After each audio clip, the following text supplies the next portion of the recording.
doing our little interview there. We'll be gathering our first. Bigyan nila lang sa akin yun. Siguro nandun na lang tayo sa at least nag-share ako. Nag-share ako. It's my first time na 1,000% na walang pagdadalawang isip if I'll share it or not. But yung moment na na-feel ko na gusto ko i-share, pinare ko, hindi ko pinigilan yung sa'yo. Pero kung magbigay ng details sa kanila, ano na lang yung pinakahanap sa yung dati naman kasi namin, ano yun eh, career or love life. May ganun. Siyempre, bata, diba? But walang pagbabago sa very family-oriented and super love na yung mommy. Eh, isa yun sa mga ginagawa. Diba? Kasi ang sabi nga nila, diba, dapat mahanap mo yung lalaking sobrang mahal yung nanay para alam mo kung paano kanya mamahalin din, diba? So, hopefully, and yun, yung family nila sobrang dahil. So, very lang. Bakit inabot ng 9 years? Ganun, diba? May mga pagdadaanan dyan. Pero continuous pa rin ang communication? Communication ko with mom, with Tita Marilyn, nandun na. Grabe yung ano. Oo. Teka, mahasad nila. Ang tagal na, alam mo kasi ang tagal naman kasing parang wala kang ginagawa. Ganyan, nakakala nga namin meron kang childhood. Yun. Ito na nga sabi ni Marilyn sa interview natin. Sobrang May interview talaga si mom. Sobrang bottom na sa'yo. Happy siya na bumalik lang ang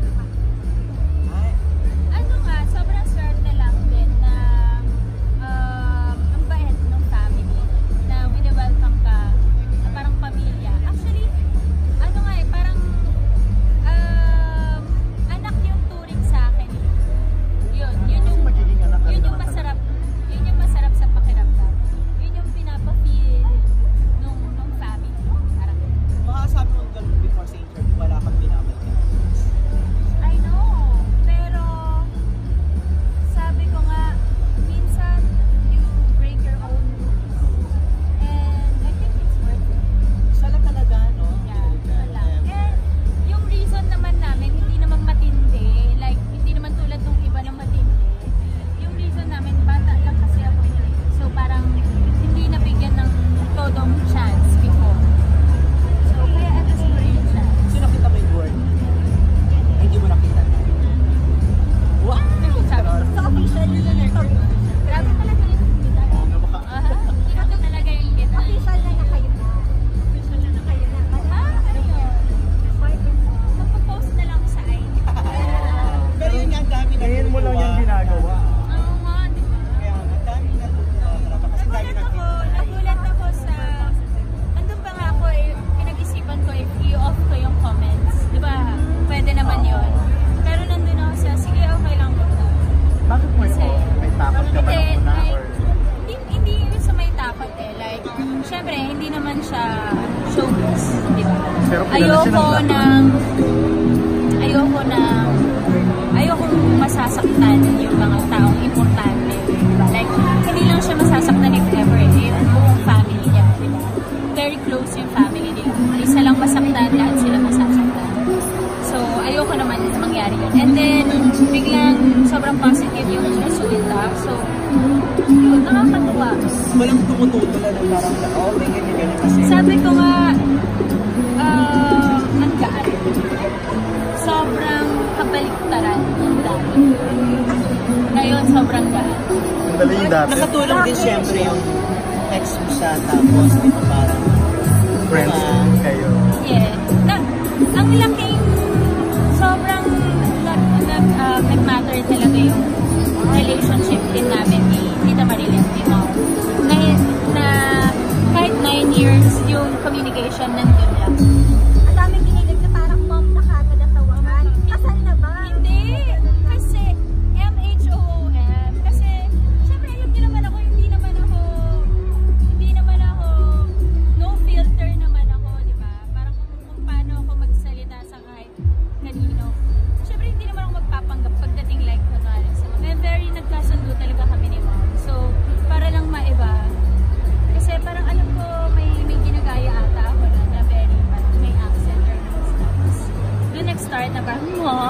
parang may with age. Ma'am, It's naman parang talaga maiba. ang tawag mo kay Marilyn. Ever since ba? Ever since, walang pagbabago. Kinonsult ko pa ba sa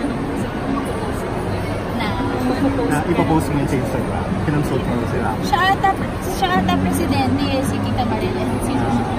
Parang waiting siya na may post. Mahalas na lang, paano mo inaalagaan ang relasyon ngayon? Or silang nag-aalaga, o siya nag-aalaga? Siyempre parehas dapat. We need to protect each other, support each other.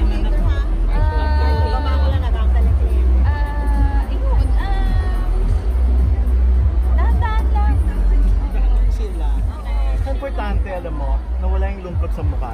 Di ba? Ba't malungkot ba akong tao? Hindi Dati, naman. lagi. Ngayon talaga yung Masiyahin glow naman ako, eh. pero iba lang yung happiness. Maraming salamat, Ma'am. Thank you, Desma.